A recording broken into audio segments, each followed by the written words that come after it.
श्री गणेशाय नमः। ओम नमो भगवते वासुदेवाय नमः। सावन मास शिव भगवान को समर्पित है।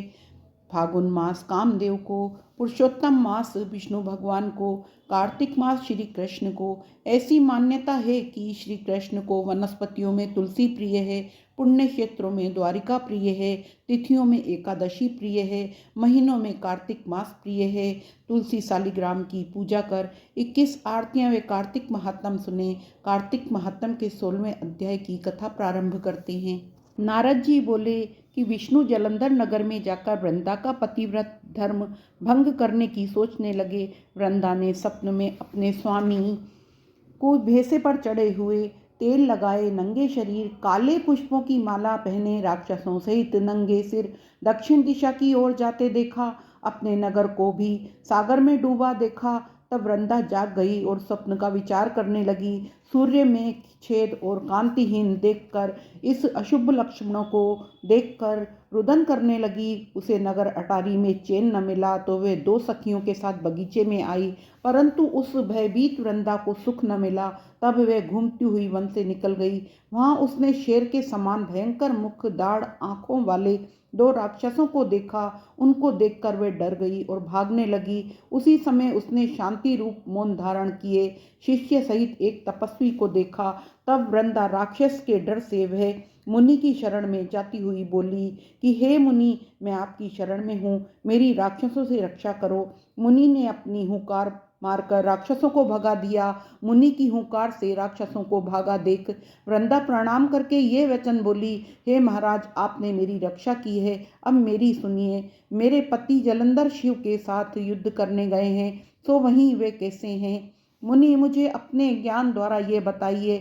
नारद मुनि बोले कि मुनि वृंदा के वचन सुन ऊपर देखने लगे। उसी समय 2 वानर आए और मुनि को प्रणाम कर खड़े हो गए। मुनि ने भ्रकुटी द्वारा संकेत किया और वे वानर आकाश में चले गए। कुछ समय बाद मुनि के सामने आकर खड़े हो गए। उसके हाथ में जलंधर के सिर वे कवच थे। उन्हें देखकर वृंदा पति दुख से दुखी होकर मूर्छित हो गिर पड़ी।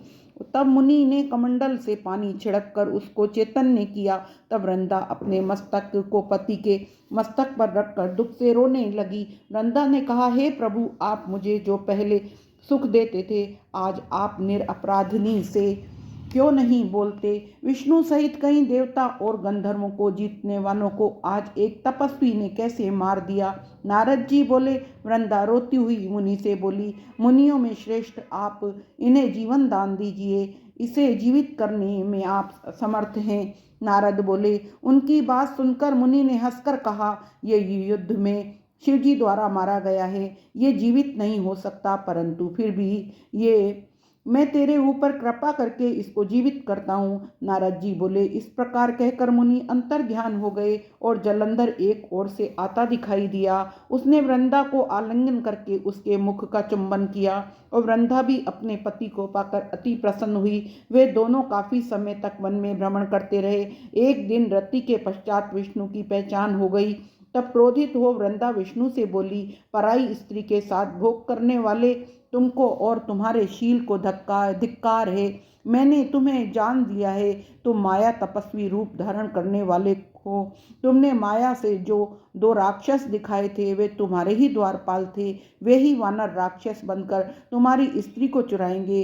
तुम स्त्री के दुख में दुखी होकर वन में बंदरों की सहायता लोगे।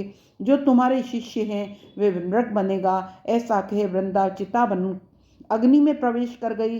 वृंदा को विष्णु ने बहुत रोका, परंतु वे नहीं मानी। उसके बाद विष्णु चिता की भस्म को लगा वहीं रहने लगे। मुनियों ने बहुत समझाने पर उनका मन शांत न हुआ। कार्तिक महात्म 16वां अध्याय समाप्त। तुलसी महारानी की जय।